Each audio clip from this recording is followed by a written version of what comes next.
IPL 2025 restart match మీద వరుణుడు నీళ్లు చల్లాడు. బెంగళూరు వేదికగా ఒక హై వోల్టేజ్ క్లాస్తో ఆగిపోయిన ఐపీఎల్ స్టార్ట్ అవుతుందనుకుంటే అసలు టాస్ పడకుండానే గేమ్ క్యాన్సిల్ అయిపోయింది. అండ్ ఈ సీజన్లో చూసుకుంటే ఫర్ ది ఫస్ట్ టైం ఇలా జరిగింది. అంటే టాస్ పడకుండానే గేమ్ క్యాన్సిల్ అవ్వడం ఈ సీజన్లో ఇదే ఫస్ట్ టైం. మిగతా సందర్భాల్లో మ్యాచ్లు అద్దైనప్పటికీ ఎంతో కొంత గేమ్ అయితే చూసాం. బట్ ఈ మ్యాచ్ మాత్రం అసలు టాస్ పడకుండానే షెడ్యూల్కి వెళ్ళిపోయింది. సో ఇదైతే ఫ్యాన్స్కి చాలా అంటే చాలా డిసప్పాయింట్ చేసే విషయం. ఎందుకంటే ఈ మ్యాచ్ మీద చాలా ఎక్స్పెక్టేషన్స్ ఉన్నాయి. రీస్టార్ట్ మాత్రమే కాదు, విరాట్ కోహ్లీకి చాలా స్పెషల్ మ్యాచ్ అనుకున్నాం. ఇన్ఫ్యాక్ట్ మ్యాచ్కి ముందు క్రౌడ్ మొత్తం వైట్ జెర్సీలు వేసుకుని గ్రౌండ్కి వచ్చారు. కానీ వర్షం కారణంగా వాళ్ళు కోహ్లీకు సరైన సెండ్ ఆఫ్ ఇవ్వలేకపోయారు. సో బీసీసీఐ అయితే రీస్టార్ట్లో ఫస్ట్ మ్యాచ్ ఇంకా కాస్త బెటర్గా ప్లాన్ చేసి ఉంటే బాగుండేది. అంటే ఈ మ్యాచ్ని వేరే చోట పెట్టడమో లేకపోతే వర్షం లేని మ్యాచ్ని ఏదైనా పెట్టుంటే బాగుండేది. అలా కాకుండా ఇప్పుడు ఈ మ్యాచ్ రద్దు కారణంగా రీస్టార్ట్ అనేది చాలా చప్పగా స్టార్ట్ అయింది. మెయిల్ ఇప్పుడు మ్యాచ్ ఫలితం పాయింట్స్ టేబుల్లో మరిన్ని కేవోస్ని క్రియేట్ చేసింది. యాక్చువల్గా చిన్నస్వామి స్టేడియంలో డ్రైనేజ్ సిస్టమ్ బాగుంటుంది కాబట్టి మ్యాచ్ కనీసం చిన్నగానే జరుగుద్ది అనుకున్నాం. అంటే ఒక 10 ఓవర్లు లేదా కనీసం 5 ఓవర్ల మ్యాచ్ అయినా సరే జరుగుద్ది అనుకున్నాం. కానీ వర్షం మాత్రం ఎక్కడ బ్రేక్ అవ్వకుండా కొట్టింది. దీనివల్ల మ్యాచ్ కంప్లీట్లీ రద్దయిపోయింది. ఈ మ్యాచ్ రద్దడం వల్ల ఇప్పుడైతే కేకేఆర్ టీం అఫీషియల్గా ఎలిమినేట్ అయిపోయారు. వాళ్ళు ఇంకా మ్యాక్సిమం 14 పాయింట్లు మాత్రమే సాధించగలరు. బట్ ఆల్రెడీ టాప్ 4లో ఉన్న టీమ్స్ 14 లేదా అంతకంటే ఎక్కువ ఉన్నాయి. అండ్ ఆల్సో ఢిల్లీ మరియు ముంబై జట్ల మధ్య ఒక మ్యాచ్ ఉంది. దీంతో మ్యాచ్లో ఎవరు గెలిస్తే వాళ్ళు 14 పాయింట్ల మార్కుని ఈజీగా దాటేసి ఇంకా ముందుకు వెళ్ళిపోతారు. దీంతో పాయింట్ ఆఫ్ టైంలో కేకేఆర్ టీం 14 పాయింట్లు సాధించిన వేస్ట్, వాళ్ళైతే ప్లేఆఫ్స్కు క్వాలిఫై కాలేరు. సో కేకేఆర్ టీం అయితే ఇప్పుడు ఈ సీజన్లో అఫీషియల్గా ఎలిమినేట్ అయిన 4వ టీం. వాళ్ళైతే ఇప్పుడు ఎస్ఆర్హెచ్, ఆర్ఆర్ మరియు సిఎస్కే ఈ 3 జట్లతో చేరిపోయారు. ఇన్ఫాక్ట్ ఒక ఇంట్రెస్టింగ్ థింగ్ ఏంటంటే లాస్ట్ ఇయర్ ఈ 4 జట్లలో 3 జట్లు ప్లేఆఫ్స్కి వెళ్ళాయి. కేకేఆర్, ఎస్ఆర్హెచ్ మరియు ఆర్ఆర్ ఈ 3 జట్లను లాస్ట్ ఇయర్ ప్లేఆఫ్స్లో చూసాం. కానీ ఏడాది చూసుకుంటే మాత్రం టోటల్గా 60 మ్యాచ్లు మార్క్ అవ్వకముందే 3 టీమ్స్ ఎలిమినేట్ అయిపోయాయి. సో అయితే ఖచ్చితంగా డిఫెండింగ్ ఛాంపియన్స్ యొక్క ఫ్యాన్స్ని బాగా అట్ చేస్తుంది. మెయిలీ కేకేఆర్ టీంకి ఇది 2వ మ్యాచ్ వర్షం కారణంగా రద్దు అవ్వడం. అదే 2 మ్యాచ్లు రద్దు అవ్వకుండా వాళ్ళు ఆడి గెలుచుంటే మేబీ ప్లేఆఫ్స్కి వెళ్ళే అవకాశం ఉండేది. బట్ ఇప్పుడు చూసుకుంటే మాత్రం వాళ్ళు అఫీషియల్గా ఎలిమినేట్ అయిపోయారు. ఇక ఆర్సీబీ టీం విషయానికి వస్తే వాళ్ళకైతే ఈ మ్యాచ్లో 1 పాయింట్ వచ్చింది అండ్ టోటల్గా 17 పాయింట్లతో టాప్ ప్లేస్కి వెళ్ళారు. మరి ప్లేఆఫ్స్కి క్వాలిఫై అయ్యారంటే లేదు, ఇంకా అఫీషియల్ కన్ఫర్మేషన్ రాలేదు. ఎందుకంటే ఆర్సీబీ టీం కింద మిగతా 4 టీంలకు కూడా 17 పాయింట్లు సాధించగలిగే సత్తా ఉంది. దీనివల్ల ఆర్సీబీ టీం యొక్క క్వాలిఫికేషన్ ఇంకా అఫీషియల్ కాలేదు. పక్కన క్యూ మార్క్ రాలేదు. బట్ ఎనివే వాళ్ళ ప్లే ఆఫ్ ఛాన్సెస్కి మాత్రం ఎలాంటి డోకా లేదు. 99.4% ప్లేఆఫ్స్కు క్వాలిఫై అయిపోయారు. ఇన్ఫాక్ట్ ఆర్సీబీ టీంతో నెక్స్ట్ మ్యాచ్ వరకు కూడా వెయిట్ చేయగలేదు. ఈరోజు 2 మ్యాచ్ల రిజల్ట్ వాళ్ళకైతే ప్లే ఆఫ్ స్పాట్ని ఫిక్స్ చేస్తుంది. అది ఎలాంటి ఈరోజు ఆర్ఆర్ టీం మీద పీబీకేస్ ఓడిపోయినా సరే లేకపోతే గుజరాత్ టీం మీద ఢిల్లీ ఓడిపోయినా సరే ఆర్సీబీ టీంకి అఫీషియల్గా పక్కన క్యూ మార్క్ వచ్చేస్తుంది. మళ్ళీ పీబీకేస్ ఓడిపోతే వాళ్ళకి పక్కన క్యూ మార్క్ రావడం మాత్రమే కాదు, టాప్ 2లో ఉండేది కూడా ఎక్కువ ఛాన్సెస్ పెరుగుతాయి. సో మ్యాక్సిమం ఆర్సీబీ టీం కనుక లక్ కలిసి వస్తే ఈరోజు క్వాలిఫై అయిపోతారు. బట్ అలా కాకుండా ఈరోజు పీబీకేఎస్ టీంతో పాటు డీసీ టీం కూడా గెలిస్తే అప్పుడైతే ఆర్సీబీ టీం ఇంకా వెయిట్ చేయాలి. అంటే వాళ్ళ ప్లే ఆఫ్స్ కన్ఫర్మేషన్ అనేది రావడానికి ఇంకా ఆలస్యం అవుతుంది. బట్ నేను ముందు చెప్పుకున్నట్టు ప్లే ఆఫ్ స్పాట్ మీద అయితే ఎలాంటి డౌట్ లేదు, డెఫినెట్లీ క్వాలిఫై అయిపోతారు. ఇప్పుడు ఆర్సీబీ టీం కన్నా ఒక్కొక్క క్వశ్చన్ మార్క్ టాప్ 2లో ఉంటారు లేదనేదే. సో ఆర్సీబీ టీం కనుక తమ నెక్స్ట్ మ్యాచ్లో గెలిస్తే 21 పాయింట్స్ వస్తాయి. అండ్ వాళ్ళ కింద గుజరాత్ టైటన్స్ మరి పీబీకేఎస్ టీంలకు చూసుకున్న వాళ్ళకు కూడా 21 కంటే ఎక్కువ పాయింట్స్ వచ్చే ఛాన్స్ ఉంది. దీంతో ఆర్సీబీ టీం టాప్ 2కి వెళ్ళాలంటే వాళ్ళైతే కాస్త మిగతా టీమ్స్ యొక్క రిజల్ట్ మీద వెయిట్ చేయాలి. అంటే పీబీకేఎస్ టీం లేదా గుజరాత్ టైటన్స్ వాళ్ళకి మిగిలిన మ్యాచ్లో అట్లీస్ట్ 1 మ్యాచ్లైనా ఓడిపోవాలి. ఎస్పెషల్లీ పీబీకేఎస్ టీం 1 మ్యాచ్ ఓడిపోయినా సరే ఆర్సీబీ టీంకి బాగా ప్లస్ అవుతుంది. లేదు గుజరాత్ టైటన్స్ టీం 1 మ్యాచ్ ఓడిపోయినా సరే ఆర్సీబీ టీంకి టాప్ అవకాశాలు పెరుగుతాయి. మిగిలిన 2 మ్యాచ్లు గెలిస్తే సరిపోద్ది. సో యాక్చువల్లీ ఈరోజు టీసీ వర్సెస్ జీటీ మ్యాచ్లో ఏ టీం ఓడినా ఏ టీం గెలిచినా అది ఆర్సీబీ టీంకి ఎంతో కొంత ప్లస్ అవుద్ది. అంటే గుజరాత్ టీం ఓడిపోతే టాప్ 2 విషయంలో ప్లస్ అవుద్ది. అలా కాకుండా డీసీ టీం ఓడిపోతే వాళ్ళకి ప్లే ఆఫ్ స్పాట్ కన్ఫర్మ్ అయిపోద్ది. కానీ ఆఫ్టర్నూన్ మ్యాచ్లో మాత్రం ఖచ్చితంగా పీబీకేఎస్ టీం ఓడిపోవాలని కోరుకుంటారు. ఎందుకంటే అవతల సైడ్ ఉన్న ఆర్ఆర్ టీం ఓడిపోయినప్పటికీ ఎవరికి కూడా ఎలాంటి ప్రయోజనం ఉండదు. So already Rajasthan team play off race నుంచి ఎలిమినేట్ అయిపోయింది. దీంతో రోజు మ్యాచ్లో వాళ్ళు గెలిచినప్పటికీ పెద్దగా ఉరికేదేమీ ఉండదు. బట్ వాళ్ళు అలా చేయగలిగితే పంజాబ్ టీం యొక్క పార్టీని స్పాయిల్ చేసినట్టు అవుతుంది. అంటే పీబీకేఎస్ టీం యొక్క ప్లే ఆఫ్ ఛాన్సెస్ను కొంతవరకు దెబ్బ కొట్టిన వాళ్ళు అవుతారు. మెయిలీ రోజు మ్యాచ్లో రాజస్థాన్ టీం గెలవాలని చెప్పి ప్లే ఆఫ్ రేస్లో ఉన్న మిగతా 4 టీంలు కోరుకుంటాయి. అంటే ఆర్సీబీ, జీటీ, ఎంఐ మరియు డీసీ ఈ 4 జట్లు కూడా ఆర్ఆర్ టీం గెలవాలని పీబీకేఎస్ టీం ఓడిపోవాలని కోరుకుంటారు. ఎస్పెషల్ ఎంఐ మరియు డీసీ 2 జట్ల ఫ్యాన్స్ అయితే ప్రార్థన చేసేస్తారు. ఎందుకంటే ఈ రోజు మ్యాచ్లో పీబీకేఎస్ టీం గెలిస్తే ఇంకా మిగిలిన 1 స్పాట్కి మాత్రమే కాంపిటీషన్ ఉంటుంది. అంటే ఆర్సీబీ, జీటీ మరియు పీబీకేఎస్ ఈ 3 జట్లు చాలా వరకు సేఫ్ ప్లేస్కి వెళ్ళిపోతాయి. దీంతో 4వ స్పాట్ కోసం ముంబై మరియు ఢిల్లీ జట్ల మధ్య మాత్రమే కాంపిటీషన్ ఉండేందుకు అవకాశాలు ఉంటాయి. అలా కాకుండా ఈరోజు పీబీకేఎస్ ఓడిపోతే ఆ 3rd మరియు 4th స్పాట్ కూడా కాంపిటీషన్ ఉంటుంది. అండ్ ఆల్సో ముందు చెప్పినట్టు ఈ మ్యాచ్లో పీబీకేఎస్ ఓడిపోవడం వల్ల చాలా వరకు జీటీ మరియు ఆర్సీబీ టీంలో టాప్ 2ని కన్ఫర్మ్ చేసుకునేందుకు ఛాన్సెస్ పెరుగుతాయి. సో ఈరోజు ఆఫ్టర్నూన్ మ్యాచ్లో ఆర్ఆర్ టీం గెలవాలని చెప్పి 4 టీమ్స్ యొక్క ఫ్యాన్స్ కోరుకుంటారు. అయితే అసలు ఈ మ్యాచ్లో ఎవరికి గెలిచే సత్తా ఎక్కువగా ఉంది, హెడ్ హెడ్ స్టాట్స్ ఎలా ఉన్నాయి, టీమ్ కాంబినేషన్ చాలా ఉండబోతున్నాయి, అండ్ ఆల్సో ఈ మ్యాచ్ యొక్క పిచ్ అండ్ వెదర్ రిపోర్ట్ ఏంటి, ఇలాంటి ఇంట్రెస్టింగ్ విషయాలన్నీ ఇప్పుడు తెలుసుకుందాం. ముందుగా ఈ సీజన్లో 2 జట్ల యొక్క ఫామ్ చూసుకుంటే ఆర్ఆర్ టీం చాలా పూర్ ఫామ్లో ఉన్నారు. వాళ్ళైతే వరుస పెట్టి మ్యాచ్లో ఓడిపోతున్నారు. కానీ పంజాబ్ టీం చూసుకుంటే మాత్రం ఆ టీం చాలా మంచి ఫామ్లో ఉంది. ఇన్వర్ట్ వాళ్ళు పూర్తిగా గత 2 మ్యాచ్లో చూసుకుంటే గెలిచి మ్యాచ్లోకి వస్తున్నారు. అలాగే సస్పెండ్ అయిన వాళ్ళ లాస్ట్ మ్యాచ్లో కూడా డీసీ టీం మీద చాలా బాగా పెర్ఫామ్ చేసింది. సో ప్రజెంట్ అయితే పీబీకేఎస్ టీం చాలా అంటే చాలా మంచి ఫామ్లో ఉంది.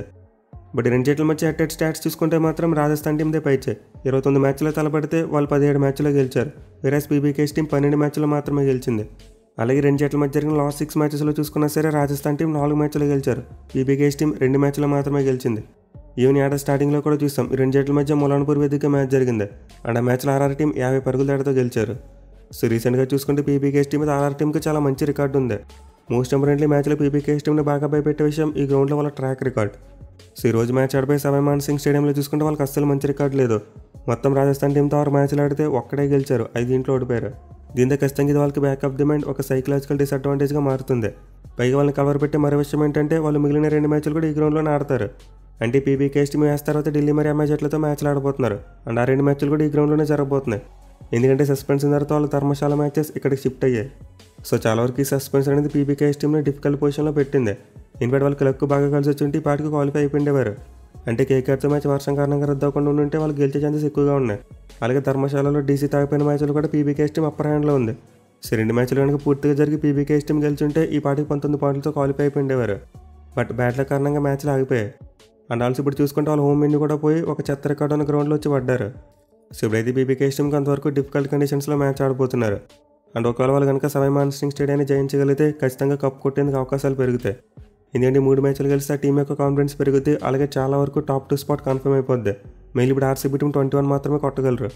దీంతో పీబీకేఎస్ టీం వాళ్ళ మిగతా 3 మ్యాచ్లు నెట్ 100 పెంచుకుంటే గెలిస్తే సరిపోద్ది, టాప్ 2లోకి వెళ్ళిపోయే అవకాశం ఉంటుంది. But anyway overall head stats చూసుకున్నా అలాగే గ్రౌండ్లో రికార్డ్ చూసుకున్న ఆర్ఆర్ టీమే ఫేవరెట్స్గా ఉంటారు. వాళ్ళకి సైకలాజికల్ అడ్వాంటేజ్ అయితే ఉంటుంది. దీంతో పీబీకేఎస్ టీం మ్యాచ్లు గెలవాలంటే వాళ్ళ బెస్ట్ పెర్ఫార్మెన్స్ ఇవ్వాలి. ఇక ఈ మ్యాచ్ ఆడిపోయి సవాయ్ మాన్ సింగ్ స్టేడియం యొక్క పిచ్ రిపోర్ట్ చూసుకుంటే ఈ ఆడదైతే చాలా వరకు బ్యాటింగ్ ఫ్రెండ్లీ వికెట్లనే కనిపిస్తుంది. మనమైతే ఈ గ్రౌండ్లో ఆల్రెడీ భారీ స్కోర్లు చూసాం. ఈవెన్ స్టార్టింగ్లో పార్ స్కోర్స్ వచ్చినప్పటికీ ఆ తర్వాత మాత్రం రన్స్ అవ్వడం చూసాం. బట్ ఓవరాల్గా చూసుకుంటే మాత్రం ఈ గ్రౌండ్ ఎక్కువగా న్యూట్రల్గా ఉంటుంది. అంటే బ్యాట్ అండ్ బాల్ మధ్య మనం ఎప్పుడు కూడా ఈక్వల్ కాంపిటీషన్ చూస్తూ ఉంటాం. పైగా మ్యాచ్ ఆఫ్టర్నూన్ టైంలో జరగబోతుంది కాబట్టి పిచ్ కూడా కొంతవరకు డ్రైగా ఉంటుంది. విచ్ మీన్స్ బ్యాట్స్మెన్కి మరీ అంత ప్యారడైజ్గా ఉండకపోవచ్చు. ఖచ్చితంగా పిచ్ యొక్క స్లోనెస్ కారణంగా స్ట్రోక్ మేకింగ్ కష్టంగా మారే అవకాశం ఉంటుంది. సో ఇంతవనైతే మోస్ట్లీ మ్యాచ్లో బ్యాట్ అండ్ బాల్ మధ్య ఈక్వల్ కాంపిటీషన్ చూడొచ్చు. ఆ స్కోర్స్ అనేవి అరౌండ్ 190 వచ్చేందుకు ఎక్కువ అవకాశాలు కనిపిస్తున్నాయి. ఇక ఈ గ్రౌండ్ యొక్క స్టాట్స్ విషయానికి వస్తే ఇప్పటివరకు మొత్తం 61 మ్యాచ్లు జరిగాయి. అండ్ 61 మ్యాచ్లో ఫస్ట్ బ్యాటింగ్ చేసిన టీం 22 మ్యాచ్లో గెలిస్తే చేస్ చేసిన టీమ్స్ 39 మ్యాచ్లో గెలిచాయి. అలాగే ఈ గ్రౌండ్లో ఫస్ట్ ఇన్నింగ్స్ యావరేజ్ స్కోర్ 164 రన్స్గా ఉంది. సో క్లియర్లీ స్టాట్స్ పడి చూసుకుంటే చేసింగ్ చేసిన టీమ్స్కు చాలా అడ్వాంటేజ్ కనిపిస్తుంది. మళ్ళీ ఏడాది గ్రౌండ్లో జరిగిన 4 మ్యాచ్లు కూడా 3 సార్లు చేసింగ్ చేసిన టీమ్సే గెలిచాయి. దీంతో ఆబ్వియస్లీ మ్యాచ్లో టాస్ గెలిచిన కెప్టెన్ ముందుగా ఫీల్డింగ్ ఎంచుకోవచ్చు. ఈవెన్ ఆఫ్టర్నూన్ గేమ్ అయినప్పటికీ మ్యాచ్ ప్రోగ్రెస్ అయ్యే కొద్దీ పిచ్ బ్యాటింగ్ ఫ్రెండ్లీగానే మారేందుకు ఎక్కువ అవకాశాలు ఉంటాయి. పైగా మనం ఏడాది గ్రౌండ్లో ఒక ఆఫ్టర్నూన్ మ్యాచ్ కూడా చూసాం, ఆర్ఆర్ వర్సెస్ ఆర్సీబీ. అండ్ ఆ మ్యాచ్లో కూడా ఆర్సీబీ టీం కంఫర్టబుల్గా చేసి గెలిచారు. సో దీంతో మోస్ట్లీ మ్యాచ్లో టాస్ గెలిచిన కెప్టెన్ ముందుగా ఫీల్డింగ్ తీసుకోవచ్చు. అయితే పిచ్ మరీ డ్రైగా ఉంటే మాత్రం ఫస్ట్ బ్యాటింగ్ తీసుకున్నా సరే ఆశ్చర్యపోనవసరం లేదు. మళ్ళీ పీబీకేఎస్ టీం ఈ సీజన్లో ఫస్ట్ బ్యాటింగ్ చేసినప్పుడు చాలా బాగా పెర్ఫామ్ చేస్తున్నారు. దీంతో వాళ్ళైతే టాస్ గెలిచి ఫస్ట్ బ్యాటింగ్ తీసుకున్నా సరే మనం ఆశ్చర్యపోనవసరం లేదు. ఇక గ్రౌండ్లో 2 జట్ల రికార్డు గురించి ముందే చెప్పుకున్నాం. రాజస్థాన్ టీంకి చాలా మంచి రికార్డు ఉంది. వాళ్ళు ఈ గ్రౌండ్లో పంజాబ్ టీం మీద 5 మ్యాచ్లు గెలిస్తే 1 మ్యాచ్లో మాత్రం ఓడిపోయారు. అలాగే టోటల్గా చూసుకున్నా సరే రాజస్థాన్ టీంకి ఈ గ్రౌండ్లో చాలా మంచి రికార్డు ఉంది. కానీ ఆడ చూసుకుంటే మాత్రం ఆడిన 4 మ్యాచ్ల్లో 3 ఓడిపోయారు, 1 మ్యాచ్లో మాత్రమే గెలిచారు. సో ఆన్గోయింగ్ సీజన్లో ఆర్ఆర్ టీం యొక్క ఫామ్ అయితే చాలా పూర్గా ఉంది. దీంతో ఈ మ్యాచ్లో ఫామ్ ప్రకారం చూసుకుంటే పంజాబ్ టీంకి గెలిచేందుకు ఎక్కువ అవకాశాలు ఉంటాయి. ఇక ఈ మ్యాచ్ యొక్క వెదర్ రిపోర్ట్ విషయానికి వస్తే వర్షం పడడానికి ఏమీ లేదు. మనమైతే ఫుల్ మ్యాచ్ను ఎటువంటి బ్రేక్స్ లేకుండా చూడొచ్చు. ఇక టీమ్స్ విషయానికి వస్తే రాజస్థాన్ టీం అయితే ఆల్రెడీ స్ట్రగుల్ అవుతుంది. అండ్ ఈ మ్యాచ్లో వాళ్ళ స్ట్రగుల్స్ మరింతగా పెరగబోతున్నాయి. ఎందుకంటే వాళ్ళకి మిగతా సీజన్కు జాఫ్రా ఆర్చర్ అందుబాటులో లేడు. అండ్ ఆల్సో అంతకు ముందే చూసాం సందీప్ శర్మ కూడా రూల్ అవుట్ అయిపోయాడు.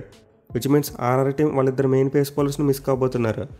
అయితే గుడ్ న్యూస్ ఏంటంటే వాళ్ళ రెగ్యులర్ కెప్టెన్ సంజు శాంసన్ ఈ మ్యాచ్ ద్వారా కంబ్యాక్ అవ్వచ్చు. ఎందుకంటే ఇప్పుడు అతను 100% ఫిట్నెస్ సాధించాడంట. సో సంజు శాంసన్ నాకు చూసుకుంటే ఖచ్చితంగా ఆర్ఆర్ టీం చాలా పాజిటివ్నెస్ ఫీల్ అవుద్ది. మళ్ళీ క్యాప్టెన్స్ విషయంలో ల్యాబ్స్ చూస్తున్నాం. రియాన్ పరాగ్ క్యాప్టెన్స్ అంత మంచిగా ఉండట్లేదు. At the same time batting విషయంలో చూసుకున్నా సరే వాళ్ళకి మిడిల్ ఆర్డర్లో కొన్ని ప్రాబ్లమ్స్ ఉన్నాయి. దీంతో సంజు శాంసన్ అవడం వల్ల వాళ్ళ బ్యాటింగ్ ఇప్పుడు కొంతవరకు స్ట్రెంత్ అవుతుంది. బట్ అతనైతే ఓపెనర్గా ఆడేందుకు ఛాన్సెస్ తక్కువ. ఎందుకంటే ఆల్రెడీ వాళ్ళు ఇద్దరు ఓపెనర్ సెట్ అయిపోయారు. వైభవ్ సూర్యవంశీ మరియు జైస్వాల్ ఇద్దరు కూడా మంచిగానే ఆడుతున్నారు. దీంతో ఈ మ్యాచ్లో శాంసన్ 1 డౌన్లో ఆడాల్సి వస్తుంది. సో ఆర్ఆర్ టీంకి ఎక్కువగా టాప్ ఆర్డర్ నుండి రన్స్ వస్తున్నాయి. మిడిల్ ఆర్డర్లో ధ్రువ్ చరణ్ మరియు అట్మేర్ పెద్దగా రన్స్ కొట్టట్లేదు.